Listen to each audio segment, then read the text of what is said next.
The following program was produced by the Theosophical Society in America.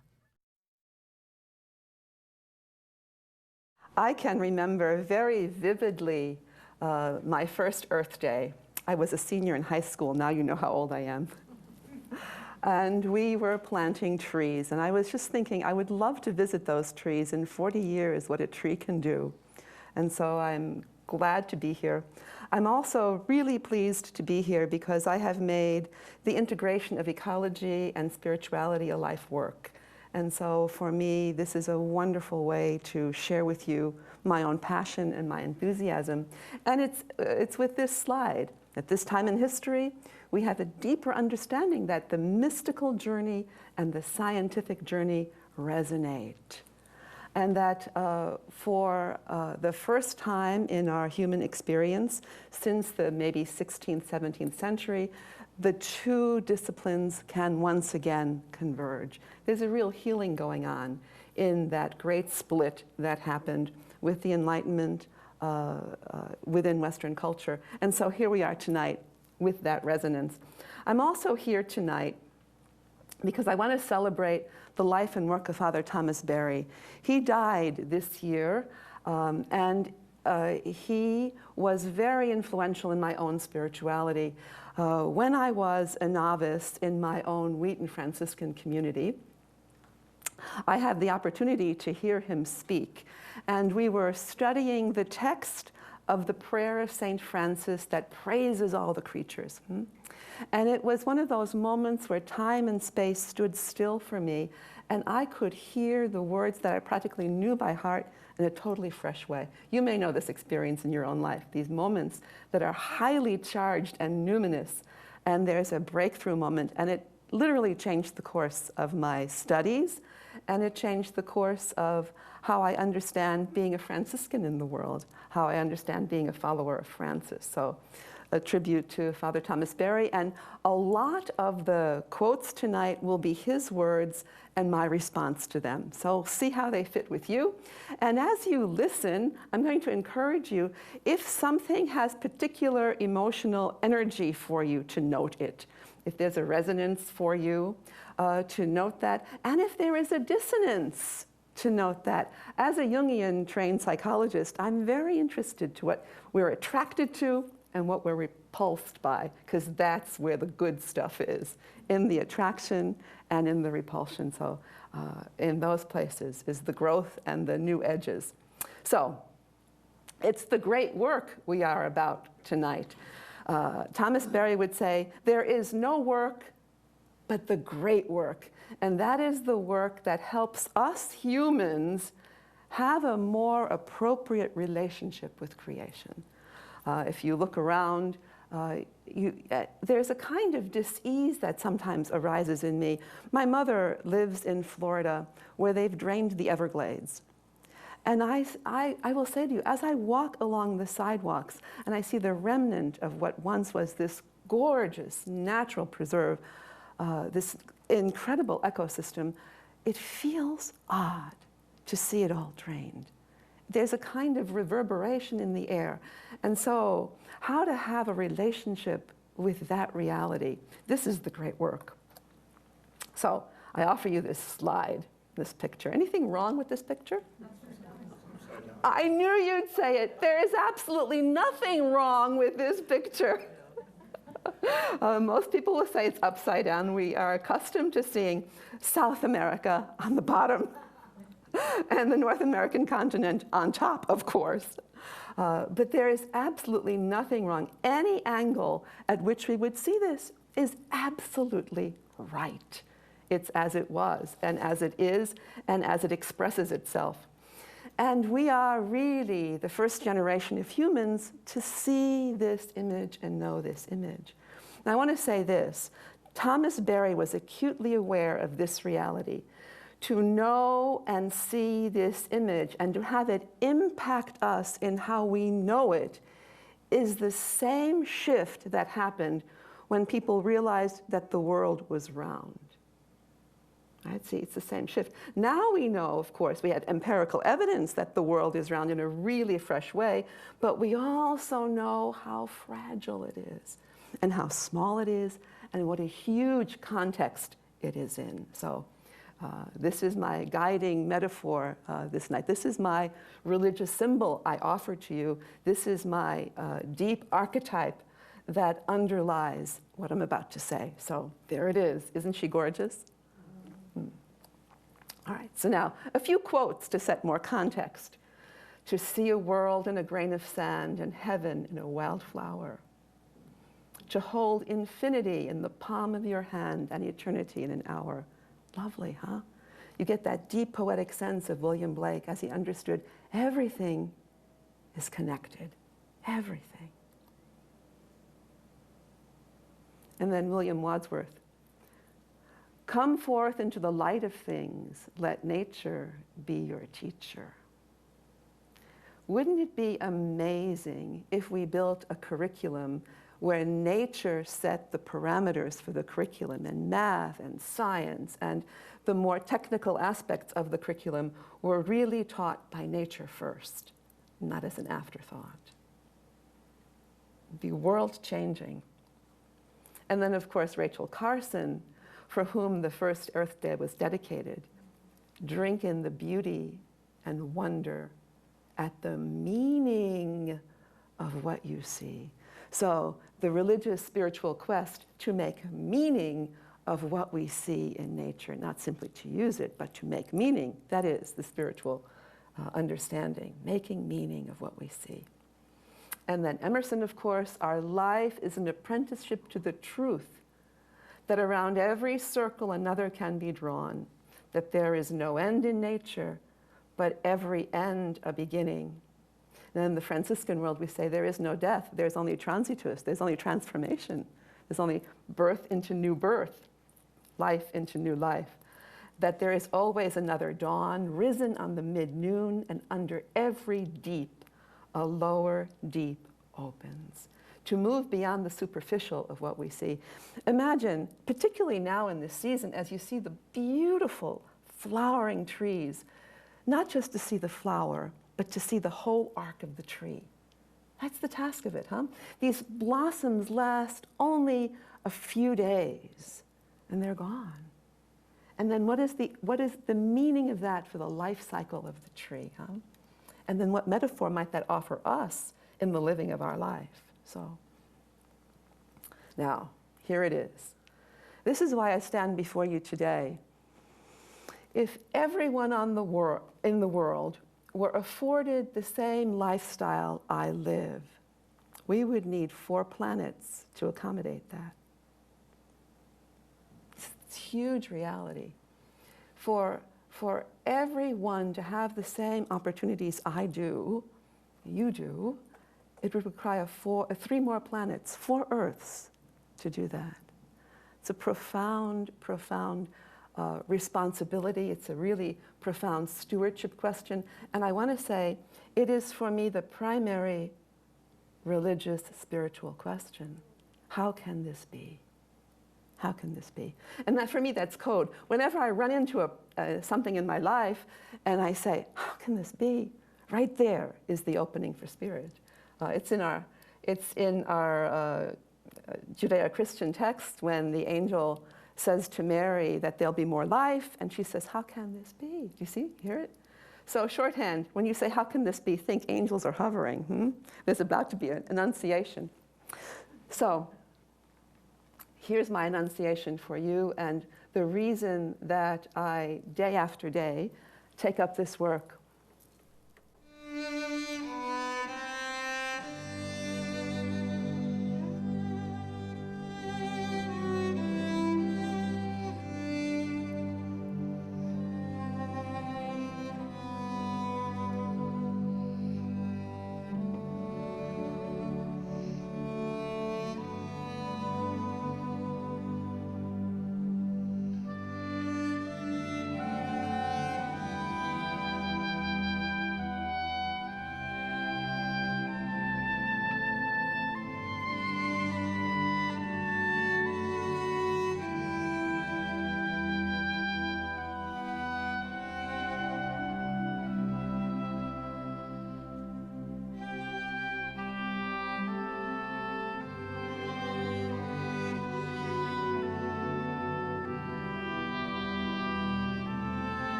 I have to cast my lot with those who age after age perversely. I love that word. Whenever I share this poem, they say, perversely. And it's like this: against ordinary common sense, against ordinary wisdom, against the common way to go about business. And so Thomas Berry would say, we need a new common sense. We need an earth sense. And so there it is. And so thank you for being here this evening. Thank you for tuning in. It's wonderful to know that I stand with you, and age after age, with no extraordinary power, we do indeed reconstitute the world. So, how to do this? Thomas Berry would say, it requires cathedral building. Now, cathedral building thinking. So, here it is. It takes several hundred years to build cathedrals. And so now we are building, he says, the cathedral that is the earth community. And everything that a cathedral is intended to be: a place for education, a place for celebration, a place for sharing of resources, a place for high ritual, a place for healing, a place for consolation, a place for hope. Everything a cathedral is, we are earth making. And so he now says the cathedrals of the world, and he uses nature metaphors, the cathedrals of the world themselves. The arch of the cathedral itself takes on the shape of the uplifted throat of the wolf. Can you just see the wolf howling, how it might be the arch of the cathedral, lamenting our present destiny, beseeching us to bring back the sun, to let the flowers bloom, the rivers run, and the earth and all its living creatures, here it is, listen to this, live their wild, fierce, serene, abundant life. Wild, fierce, serene, abundant. This is not Disney World. And he would say that one of the symptoms is that people would prefer a Disney World jungle to the real thing, because it doesn't have mosquitoes and dangerous creatures. It has lost a lot of its character, and yet we think this is the jungle. So interesting. Think yourself. How would you prefer nature? How would I prefer nature? So how did he get to this insight? Thomas Berry was the third in a family of 13 children, a very good Catholic family, I might add. Now, he wrote in his book, The Great Work, that when he was 11, he had this great epiphany. By the way, this is the very house in which he lived. This was his epiphany, and he writes this: the field was covered with white lilies rising above the thick grass. A magic moment. It gave himself something that he still doesn't know, but at a profound level, it changed him more than any other experience he can remember. This experience of encountering the field in its essence, these lilies. And it wasn't only the lilies, it was the whole context, the singing of the crickets, the woodlands, and the clouds in the clear sky. It was the whole experience. I am sure all of us can remember a time that nature utterly transfixed us. This is a deeply profound, ordinary, that is to say, available to everyone, human experience. Now, he writes, as an adult, whatever preserves and enhances this meadow in the natural cycles of its transformations is good. What is opposed to the meadow or negates it is not. So as a child, he had a sense that if something happened to the meadow, it was really bad. And if, indeed, something helped the meadow fully flower, it was good. So his ethics began there and then. So he says now, good economics, jurisprudence, law, political affairs recognize the rights of this meadow and the creek and the woodlands to exist and flourish in the ever-renewing seasonal expression. If economics are good, if the laws are good, if governance is good, they take into account the natural world around them. I remember when I was in leadership in my own Franciscan community, and we had to choose what to do with our campus, rather than develop it for what would make common economic sense, we opted to put in a prairie. And I must say, it's been a number of years now that the meadowlarks have returned. And it's a wonderful thing to know that we've restored the meadowlarks where they once were 50 years ago, and now they're back. It's a lovely way to understand connection. He also spoke about a Boy Scout trip that he took, and that he learned the names of trees during that trip. And it's a great event in his life, as he says. He says it this way: I learned what names mean and what the capacity to name something means. This is a profound Native American insight as well. To know the name of something is to be in relationship with it. To have, to give something a name means I have a particular responsibility for it. I think about my own poodle Hopkins, this 50 pounds of bounding energy, and we named Hopkins, and now Hopkins depends on us and the kind of connection we have with our domestic pets. It is the same to know the name of our species. It is the same kind of connection. Small, large, microcosm, macrocosm. So a little bit more of Thomas's life. He enters the Roman Catholic order, Passionist order at 20. And he says this was his reason.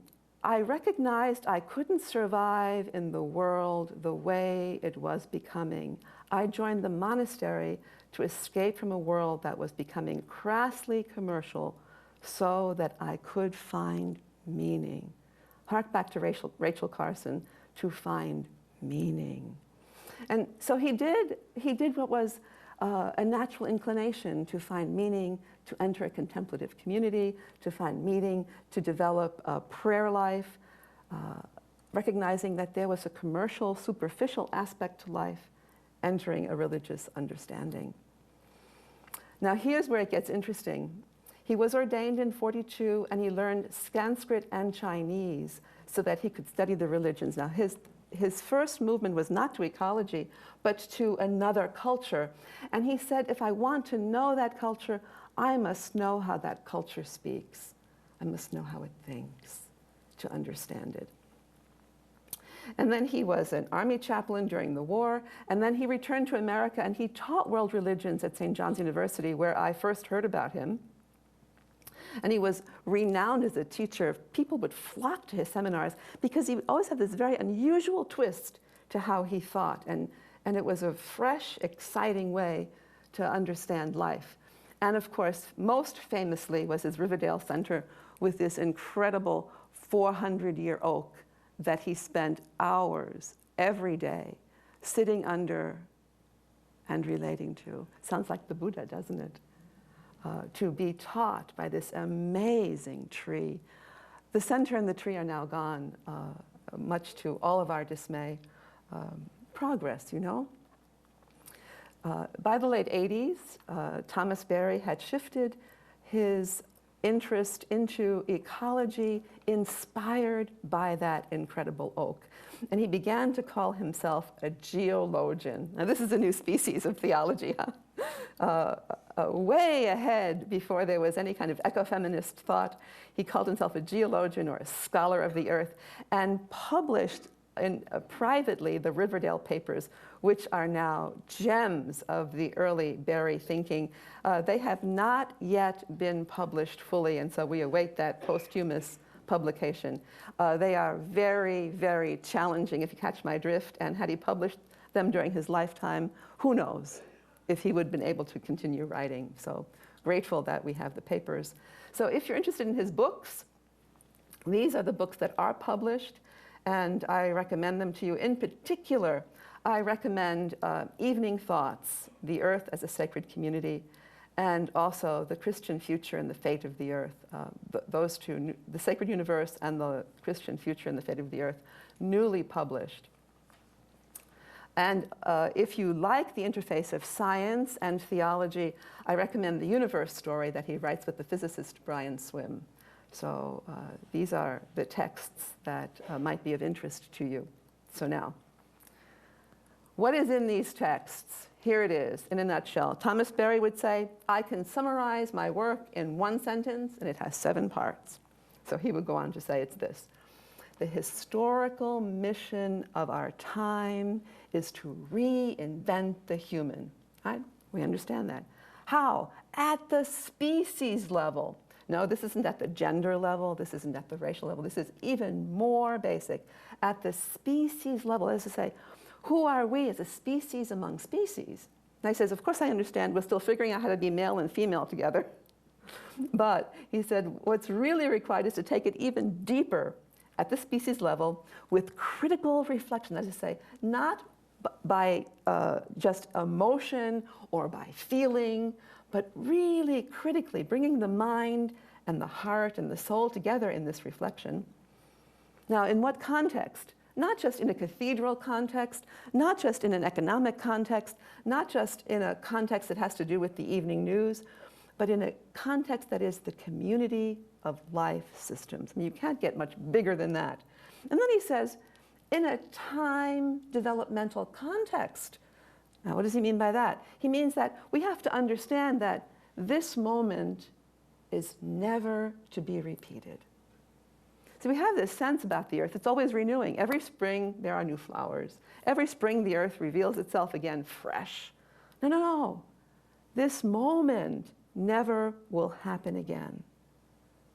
So that there is a responsibility now. And how do we live that out, he says? By means of story and shared dream experience. Right?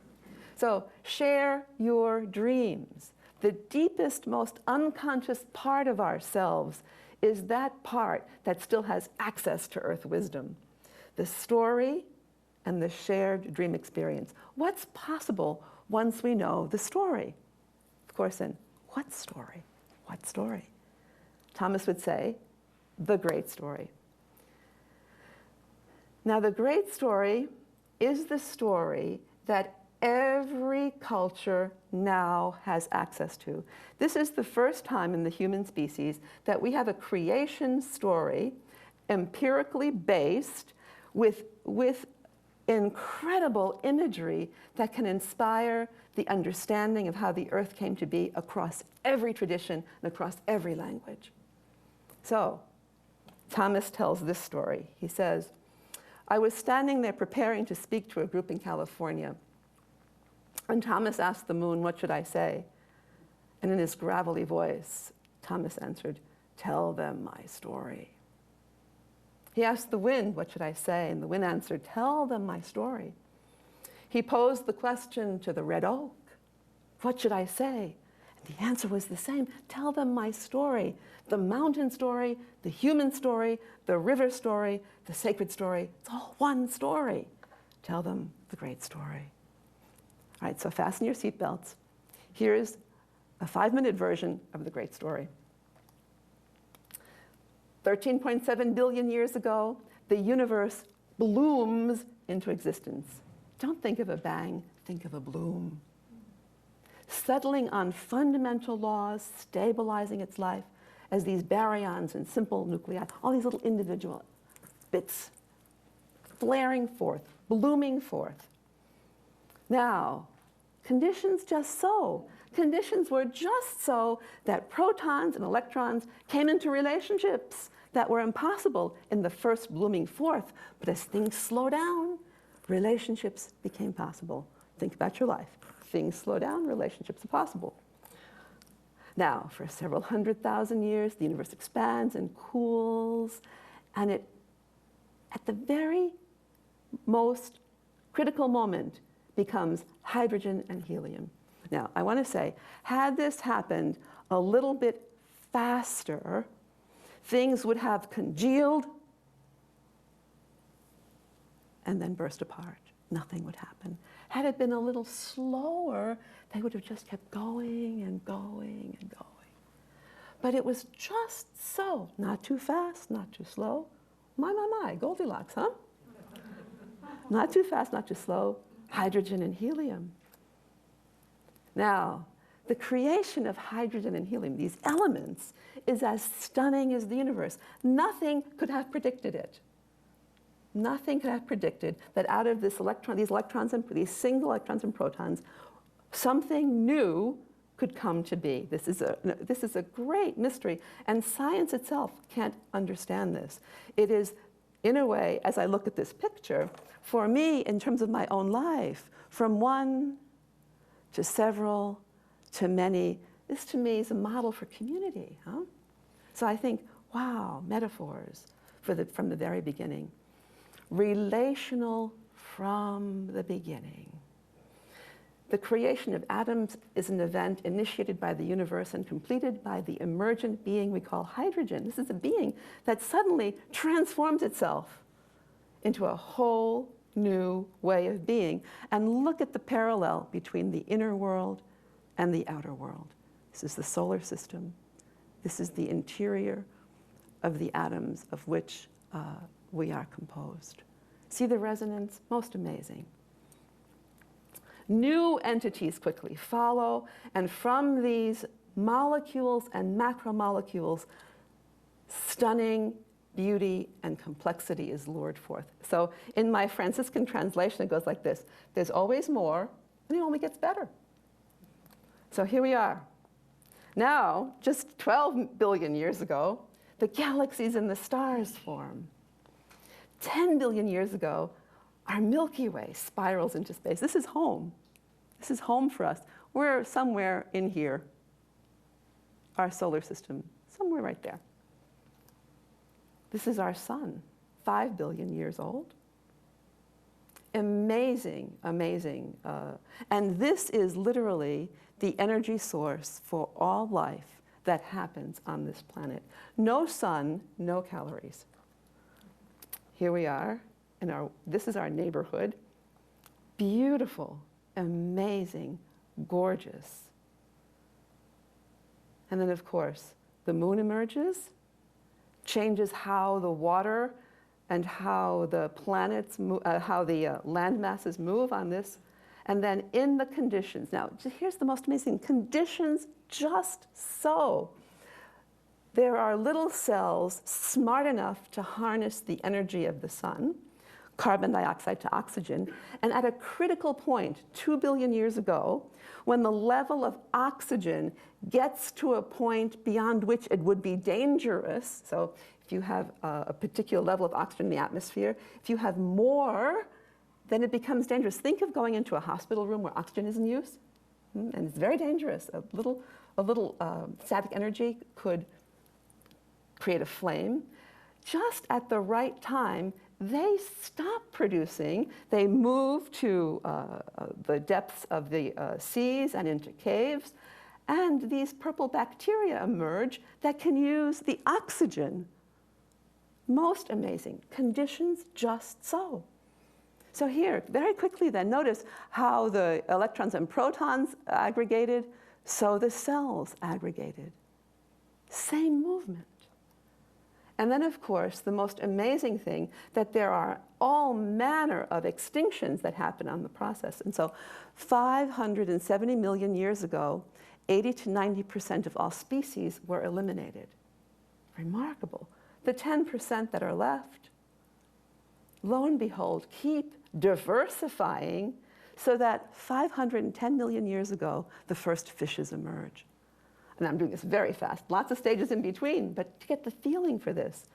Then the insects emerge, then the reptiles evolve, and then live birth becomes feasible. Up until this time, no live birth as we know it. And then more extinctions. 245 million years ago, again, a massive extinction. The life that's left, again, lo and behold, 235 million years, the dinosaurs, these huge creatures on the planet. And then the continental drift takes place, and the Earth takes on the face that we now know. Most remarkable. That was 210 million years ago. Then the birds take flight, And then 65 million years ago, flowers are plentiful. Let me say this. This is a remarkable period of Earth's history. Before this time, before the flowers, there was no color on the planet but earth tones. It wasn't until the conditions were just so that insects could fly, and then, of course, insects are the pollinators. Now, if insects are flying, then those flowers that are more attractive to the pollinators, do you see how it requires conditions of flying insects to have color? Most remarkable. And then, of course, the mammal orders are complete 40 million years ago. This is of interest to us, we who are warm-blooded and hairy. And then 3.3 million years ago, again, there was a major extinction event that created conditions that were good for the ongoing mammals to emerge. And of course, then 2.6 million years ago, there are primates that stand up and begin to exercise their imagination. What's across that hill? And then, of course, the imagination becomes language. The ability to imagine that a sound could have a specific meaning and I can convey something with that particular sound. And then to think of the diversification of human language. And here we are in this great, great, great spiral of ongoing transformations and life. If this isn't a spiritual journey, I don't know what is. And it's the spiritual journey that has been traveled by every element that's on this earth. The very stuff that we're made of, the carbon we're made of, the water we're made of, has this history and this story. No wonder transformation symbols, no wonder images of death and rebirth are such a part of our spiritual experience. We know this deep in our genetic history. So this is what Thomas would say to us. We know this story and tell the story. Now, we're the first generation to tell this story. Many of these things I've shared with you were not known even when I was in high school. It's remarkable that we had that opportunity. And so Thomas Berry will say, the planet Earth is more than a natural resource. It's more than a natural resource because it's the source of our religious imagination. I'll say more about that. Here, Thomas says, we might propose a viable future for the human community rests largely upon a new relationship between the human community and the planet. Both our physical and spiritual survival depend on the visible world around us. Now, how can he say this? Think of it this way. Imagine that you lived on the moon. And all you knew was the dust of the moon. You would not know baptism. Do you see that? We require water for baptism. We wouldn't have the ability to think of God as the wind rushing through. All of our major metaphors for the divine are based on the experience of the visible world. And so now that we know what's inside the planet, and that's what's throbbing inside the planet is this amazing molten energy and light and heat, there's another metaphor for what's inside us. Deeply, deeply inside us. So we are moving, Thomas says, with great hope, perversely against good common sense, into a new ecological era, he says. He says what's dawning is an ecozoic era. Now, ecozoic, he says, means house of life. An ecozoic society means a society of life. Echo in Greek is the word for home, echo, echos. So the ecozoic era into which we are moving, we're in between these eras right now. We're moving into a new era of mutually enhancing relationships among humans and the larger community of life. If you've been watching the Weather Channel all this week long, they have been demonstrating ways in which humans are intensely creative about new relationships with Earth. So the great work is living the promise of the Ecozoic era. I hope you can feel that promise in the energy that drew you here tonight. So he says, the Ecozoic is when human conduct is guided by a new dream. What's the dream? The dream is an integral Earth community when humans will be present in a mutually enhancing manner. So here it is. In a good relationship, it's mutually enhancing. Both benefit, thrive, and flourish in that mutual human-to-human relationship. The same for the Earth. Imagine, dream the possibility of it. So the only viable choice we have is to enter the Ecozoic era. That includes the human and the non-human components. When I first met Thomas Berry in 1982, the Earth Charter was first presented at the United Nations, and he was so excited because it gave the oceans and the trees and the incredible diversity of the planet rights in the same way that humans understand rights. So he says this. What is the primary principle? Is that the universe is a communion of subjects, not a collection of objects. Think of it this way. Well, I'm taking a risk here. Think of your family, a communion of subjects, not objects. That everybody in the family has their own particular experience. My brother and I have two totally different memories of our childhood. We have our own experience. The same with a tree. The tree has its own experience, its own place, its own proper functioning, its own subjective experience. The trees at my campus, the Wheaton Franciscan campus, have a different experience than the trees here at the Theosophical Society. The trees in your backyard, a different experience, a different presentation. And he says, this presentation of the tree, so as you walked into the Theosophical Society, that beautiful, blooming Bradford pear, it has a voice in its blooming, its presence. Its presence is its voice, speaking to us, telling us of its nutrients, of its experience of the winter. It's telling us, can we hear it? And so Thomas says, we have a cultural autism. I think this is so useful. We can't listen. We're so distracted. We are no longer able to listen to the voice of the creatures. The mountains, the valleys, the rain, the wind, the flora and the fauna are all telling us something. The frogs are telling us something. The butterflies are telling us something. The wolves, and even the coyotes in DuPage County are telling us something. So he says this, since the 17th century, we have not heard, not understood the inner world about us. That's because there was this great separation, this meaning-making separation. Religion was spiritual, science was scientific, and real. This is the real thing, quantifiable, measurable. So we miss the internal dimension. No entry into the world of interior meaning. A plant's a plant, a tree's a tree, dirt's dirt. It's only dirt. Hear it? Only dirt. No longer hear the voices.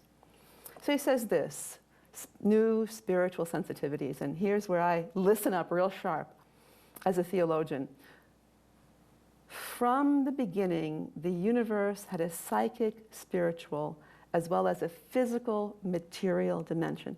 That is to say, I have spiritual capacities because conditions at the beginning were just so to be able to come to this place. Let me say this. The reason that you're here tonight, Thomas would say, is because the earth called you here. To understand that the earth called you. If you're listening to my voice, it is because the earth called you to listen to my voice. So now, of course, to understand that, new spiritual sensitivities, of course. And he says this, the redemption-oriented religions in their traditional forms have fulfilled a significant part of their historical mission. All right, so it goes like this. I become, now, I'm doing this very crassly, please forgive me. I become saved to go to heaven. See? So what does the earth matter? That's the problem. That's the problem. Not that there's anything wrong with understanding that, but understanding that it's leaving something out, and the time has come to add that dimension back in. See, of course, we all keep transforming, transcending, but in that transcendence, to factor in what has made this experience possible. So, he says this, cosmologically oriented religion is the way into the future. We need to recognize the story of the universe as we know it through our empirical sciences as our sacred story. This is a metaphor for Easter because a supernova exploded and gave its life to transform into this galaxy. And if that isn't the Paschal event, if that isn't the death and rebirth event, this is the primary empirical validation of that spiritual sensibility. So the earth, he says, in a special manner, has given expression to the psychic spiritual dimension of the universe. It's the human that belongs among these forms. Notice he isn't saying the human is the only one.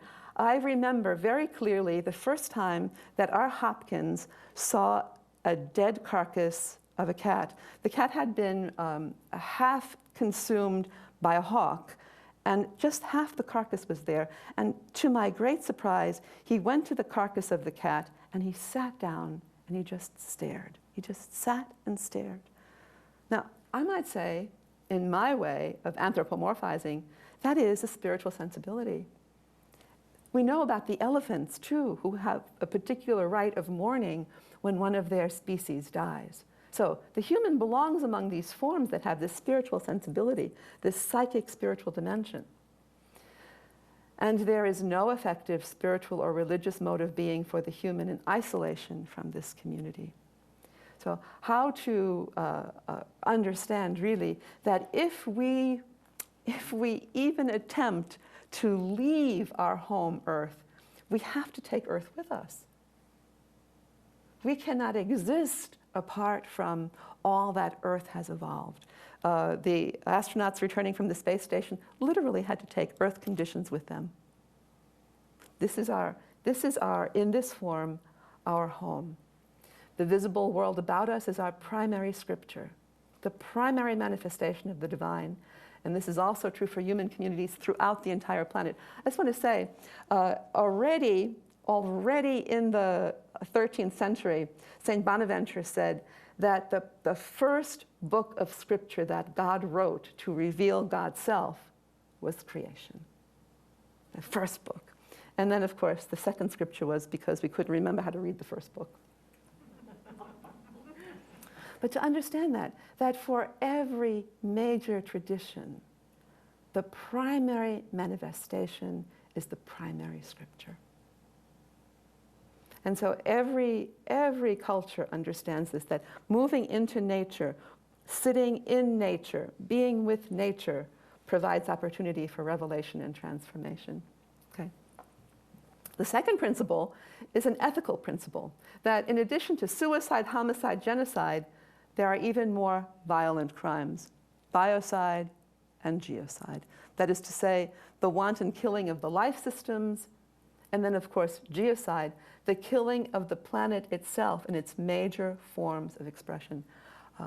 And of course, I would point as an example of this, the incredible devastation of the rainforests in the southern hemisphere. So it's a major life system. And that indeed, once in a way, how shall I say this, the rainforests have been domesticated, we will no longer have the expression of a wild rainforest. Another way I want to do this is that already today, there is no polar bear that lives without human dispensation. Every polar bear has been tagged, and every polar bear must be airlifted to its feeding grounds. We have basically had to domesticate, or in a way, farm or husband the polar bear because of the changes that have taken place on the planet. So this, my sisters, as I think about them, as they follow me, your children's children will never again know a wild polar bear in its original expression.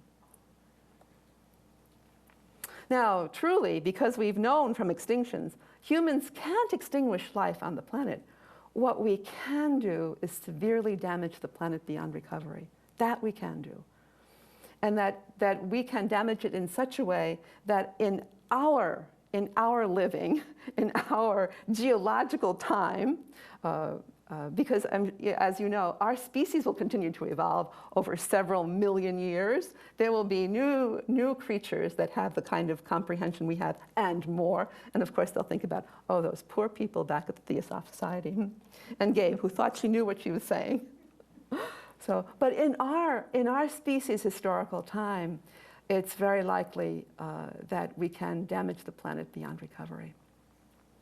So the third principle, he says, is the Earth is primary. So think of it this way. I am not the creature around which the Earth rotates.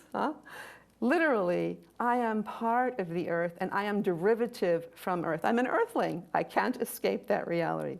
So the primary concern of every profession, institute, and activity, human activity, betrays itself. That is to say, does not serve us, literally betrays us, if it doesn't make the Earth community its primary reference. So let me just say it this way. The Earth is self-governing, and that governance is primary. Now imagine taking this to Capitol Hill and explaining to the Senate and to the House that really Earth laws trump human laws. We're not there yet. But this is the dream. This is the dream that can lure us. This is the dream that can push us forward. And if we begin to take steps to make the Earth the primary referent. So, Earth is primary. That is to say, to structure our life in such a way that it is within the ever-renewing cycle of the Earth community. Earth health, Earth governance, Earth productivity, Earth education, so that is to say, Earth heals, Earth governs, Earth produces, Earth educates. With that as the understanding, then develop human community. It's an amazing dream, and perverse, and I count on it. So, human omnipresence and responsibility.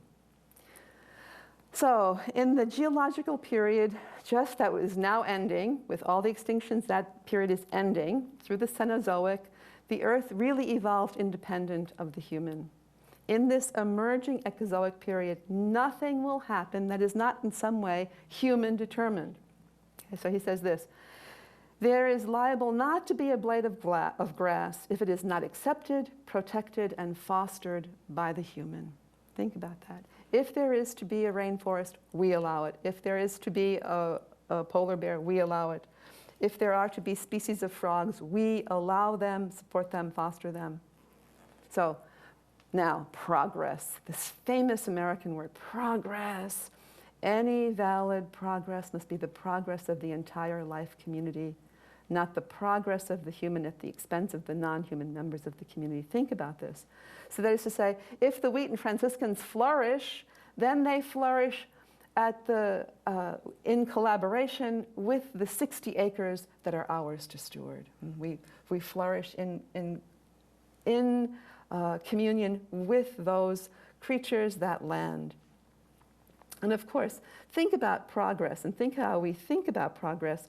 Typically, it is only a human-determined, let me say it this way, only a human-determined, only a North American-determined, some might say only a male-determined. See how this is problematic for us, the idea. How do we understand progress? Progress for whom and at what cost? This is a deep spiritual issue. So now, what we need to help us is celebration. So I asked Thomas, here I am, this bright-eyed, bushy-tailed young novice. He said, Father Barry, so what are we supposed to do? He said, fall in love with your backyard and celebrate your backyard. So he puts it this way, the universe in its vast extent in space and all of its transformations. So from that moment of the first blooming forth to now is one event, not series of events through time. So let me say it this way. The tree blooming at the door that you walked in Imagine that blooming to be understood as the same event, a continuation of the same event of when the seed was put in the ground. See that? It's all one event. One event. It's all one moment. We have, of course, our human moments. It's all one moment, and it's continuing. That moment hasn't ended yet. No beginning and no end. No beginning and no end. Now again, doesn't that sound like religious language? The universe as a single, multiple celebration. So, he says, the planet Earth, in particular, there is no other planet like it in our solar system. No other planet. So the sun is pouring forth all this energy. The Earth has been able to capture the energy and diversify unlike any other planet in the solar system. So he says this diversification is a celebration. So it's like a good jazz riff. You keep playing with it over and over again, over and over again. Keep expanding. Keep trying different ways to do the same. This is a celebration. So now, this is a privileged planet to whom much is given, much is asked. So he says, when we ask the meaning of the flight of the birds, their song, what is the meaning of the fish in the sea? What is the meaning of the cicada? What is the meaning of those glorious flowers blooming? What is the meaning of the dandelions dispersing their seeds all over? You can give a pragmatic answer. But the best answer is a felt human response, and that is the sheer exhilaration of expansion and dispersion. There's something exhilarating about that blooming forth, and it's particularly powerful in the springtime. So, celebrating, celebrating, celebrating. So he says, if we celebrate our backyard, celebrate the earthworms, celebrate the mosquitoes, celebrate the seeds you've planted, celebrate the place for the dog to poop, celebrate, celebrate. Think of every possible way to celebrate the backyard, to celebrate yourself, this incredible creation that we are. Then things become possible. Then we can dream. If we can celebrate, we can dream. So, to remember this, here's the hope. Here is the hope. From the beginning, those dynamics of relationship, those dynamics of coming together to transform and to become new, an ever larger community, this is in our genes. So if this dynamism can shape the heavens, like the sun, form the earth, if this same dynamism can form the continents and the seas, if it can awaken life and it bring us forth through all these billion years, then hope, then there's reason to believe, Thomas would say. And of course, sensitized to such guidance from the universe, we have confidence in the future that awaits the human venture. So he says this, if we dare to go deep enough interiorly, we'll tap the universe wisdom, the transcendent wisdom. Now notice I could say transcendental wisdom, I could say perennial wisdom, I could say the revelation of the divine, all this here. So it's like this, the great self, he would say, the satisfaction we experience in the forest, seeing a turtle nest, mesmerized by the river. These are encounters with our great self, the source, and our fulfillment. So now I offer you photos of the elder Thomas Berry. These were taken shortly before he died in 2009. So this is January of 2009. This great teacher. And when he was asked about death, he said, you know, one day I'm going to have to get out of the way. He had a big thing about getting out of the way, creating the space so that the new can emerge. So he says, we're born of others, we survive through others, we die into others. This is the community process. This is what the universe is. The supernova to the galaxies, to the sun, become planets and solar systems. It's all part of the same process. He says, I think of it like a symphony. Nothing happens in time that doesn't have an external dimension, like music. So you have you have a sequence of notes and a sequence of time, but you really have to understand it, he says, outside time. Sure, you can listen to the sequence of notes, but if all you do is pay attention to one note, one note, one note, you miss the symphony. It has to be understood in the whole experience of the full arc of the symphony. So you can know one tree very technically, one tree very technically, one tree very technically, but to know a forest, you have the full arc of it. To know a person's life, their birth through their death is the full arc and the celebration of the full of that. So he says the universe too is played out in sequence, and we're in that sequence, but it also exists outside the sequence, hence the transcendent wisdom. There is the full arc of the symphony that exists as it is being played. When the symphony begins, there is the ending here, awaiting itself as the last note is played. Do you see how that works? It's remarkable to think about it. Think about my life that way. So, a total process. Our whole being is part of the process. The whole life process is transcendent to time. This is the scene of the burial of Thomas Berry. His whole life, the whole arc of it now come together, and here is the celebration of the death of Thomas Berry. So now, in a way, he is the seed that is now blossoming forth in so many other lives, this great flaring forth like the tree. So he says this, we are as old as the universe and as big as the universe. Birth and death are contained in the reality of our existence. That's our great self. We survive death in our great self. There is no dying, there is only transformation and new life. So hope. I want to say this, the Ecozoic era is available to us. By the way, this is a Victor Franz sculpture. You may know him as that wonderful creative artist. As regards the future, it may be useful to consider that recovering our awareness of the universe, a communion of subjects. We're here together in our own individual experience, collected, and it's available to us as our minds waken to a world of wonder. How many times did you wonder today? That was the spiritual moment. When there was wonder, did you have a moment for wonder? Our imaginations to a world of beauty. Did something take your breath away with its beauty today? Did you notice something beautiful today? And our emotions to a world of intimacy. Did you feel a connection with something, someone today?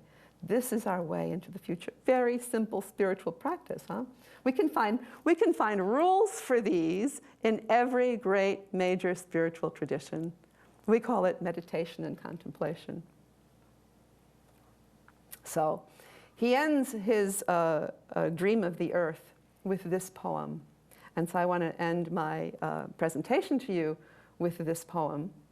And then we'll have opportunity for conversation. So, to the children that swim beneath the waves of the sea, to those who live in the soils of the earth, to the children of the flowers in the meadows and the trees in the forest, to the children of the tree blooming at the door of the Theosophical Society, to all those children who roam over the land and the winged ones who fly with the winds, to the human children too, that all the children may go together into the future in the full diversity of their regional communities.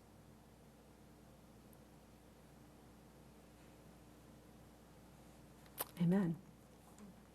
Thank you.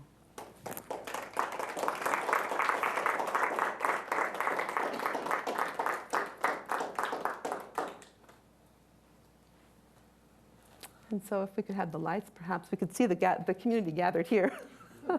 All the earthlings present and accounted for. So if you would just take a moment to see if anything moved you, if you found yourself resonating. Yes? Please wait for the mic.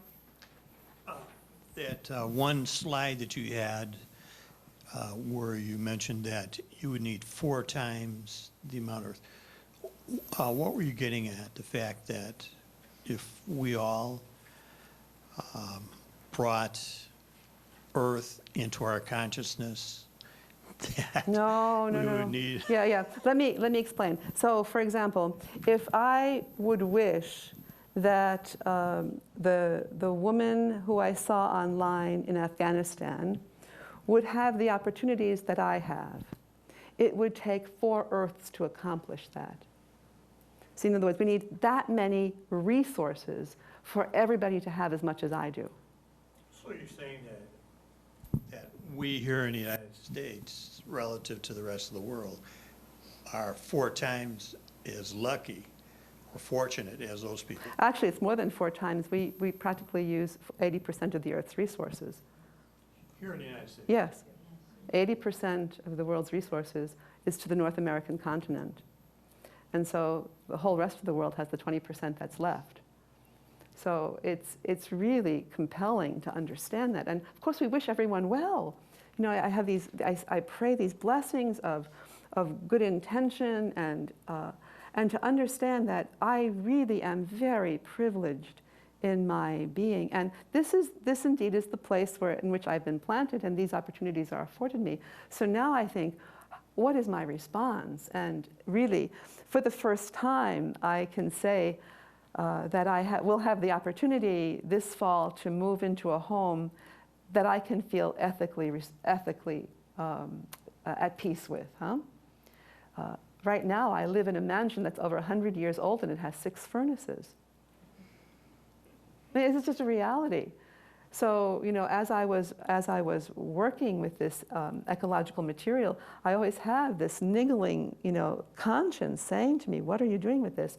But I want to say it also afforded me the ability for this articulation. So I bless it and thank it. So this isn't about guilt. This is about my ongoing flaring forth, my ongoing blossoming, and to make choices about that blossoming. You see, it's not because the way you have lived brought you here. This is terrific. You see? So it's not about guilt. It is about now blooming in a way that takes the earth into account. And that's the wonder of it, you know. So to be grateful for the opportunities that we've had and to bless them and to know that they came at a cost. For example, my mother and father worked every day so that I could have the education I had. I bless it. Bless it. This resource was given me. Now do something with it. Understand its meaning. Understand my father and mother's life force is speaking here with you today. But not just their life force, the life force of the orange juice that I drank this morning, the life force of the banana, the life force of the very things that are giving me calories so I have the energy to open my mouth. Do you see? Which is ultimately the life force of the sun giving itself away and burning itself up.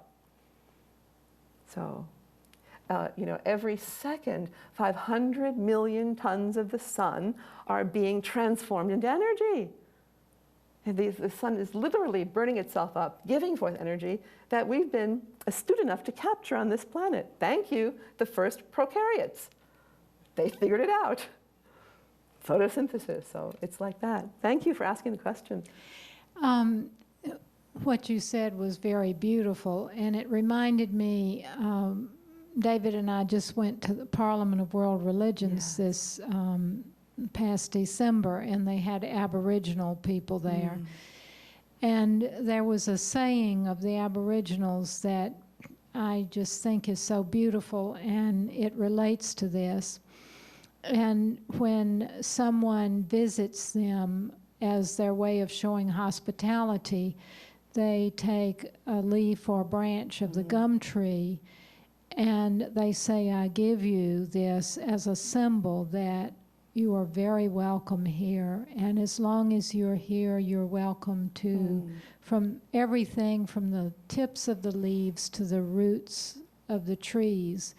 I only ask that while you're here, you not harm the land or the children of the land. Oh, beautiful, beautiful. That puts me in mind of the Iroquois Thanksgiving ritual, which of course informs our Thanksgiving.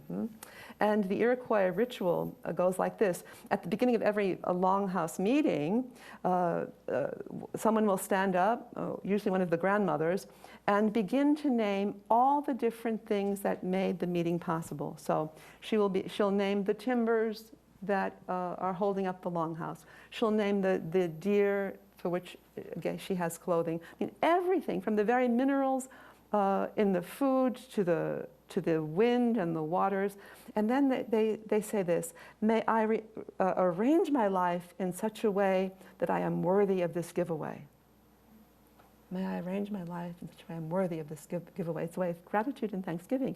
And this is the primordial archetype of our Thanksgiving. So to recover that and to understand that, it's a beautiful thing. It's lovely. See, our native, our indigenous, our aboriginal brothers and sisters have access to this deep inner wisdom in a way that we don't, because we've separated ourselves out in terms of our scientific reality. So to relearn, see, the wisdom's available to us to relearn. And I want to say this: so if you read of a spirituality like that is beautiful, and you're drawn to it and you resonate, Thomas Berry would say, that's not you resonating, that's the earth resonating with itself. It's the earth resonating with itself. If it rings true, earth to earth. So we're like, if you can imagine, the 5 senses of the planet. And we have the capacity to celebrate that. That's how he would say it, huh? So we know, that's our role. He said, fish, so the fishes fly, oh Gabe, birds fly, fishes swim, earthworms crawl, and the human celebrates. Thank you. Anything else? It's so great to see your faces. I was in the dark before. I'm trying to put several sources together. It occurred to me that as the sun is actually burning itself out, and eventually, zillions of eons, there will be nothing left. But the sun is giving itself away so that we might have life. Exactly. And I'm thinking of that image of the 4 or 5 Earths. Yeah. In our 80% of resources, that's where we have the call as Western, but particularly Americans, the call of the earth to a change of heart. Yes. That we continue to consume so much while others do not even have enough to live. Right. And then since we're not going to get 5 other Earths, this is not going to be able to, the Earth is not going to be able to sustain us. Right. And maybe we will be at the end of the line of feeling that, but that there are peoples, and the creatures are already, the rainforest, the creatures, the people in the rainforest, the people in the third world are already feeling the destitution and the destruction. So Thomas would say, here, let me just say, because I can see the spiral. I really say, so it's like this. To think of the problem in its macro phase is disempowering, right? So imagine, to think of the human race in its macro phase is terribly disempowering. Where do you start, right? To think of you in relationship to someone else, it's very clear. Right? So it's very clear. And watch this. As I get to know you and love you, I will willingly pour out life. And I will willingly give away. Because it's exhilarating to give away. It's celebrative to give away. Huh? I willingly do that. There isn't any guilt. There isn't any question about it. It happens naturally. This great gifting in relationship. Do you see that? So it isn't about how bad we've been. It's how good we can be. Do you see? It's about because what we've done to this moment brings us to that heart leap, if you will, or that spiritual insight, that aha, where I sense my connection and I cannot go back. I cannot go back, and I must do it. And it's exhilarating, yes. We inspire and energize one another. Yes, inspiration and energy, that's exactly it. So allow the sun's giveaway to inspire you, and it has not only a physical energy, but a psychic energy. Okay, there's the psychic dimension, and we have access to it. This evening has been just really great. Thank you.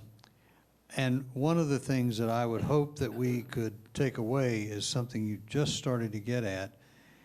It is so easy for us to feel crushed by the load and therefore just give up, as opposed to being in each of our little environments representative of what it is in our heart.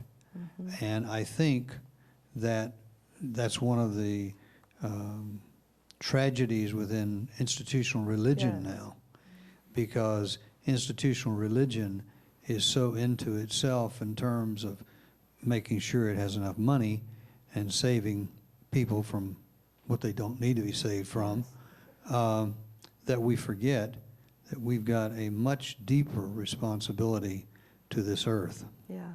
I want to say the primary role of religion is inspiration and celebration, and empowering, and and then of course to create the conditions whereby people can inspire and celebrate. And that of course then includes the great healing traditions in spirituality as well. Huh?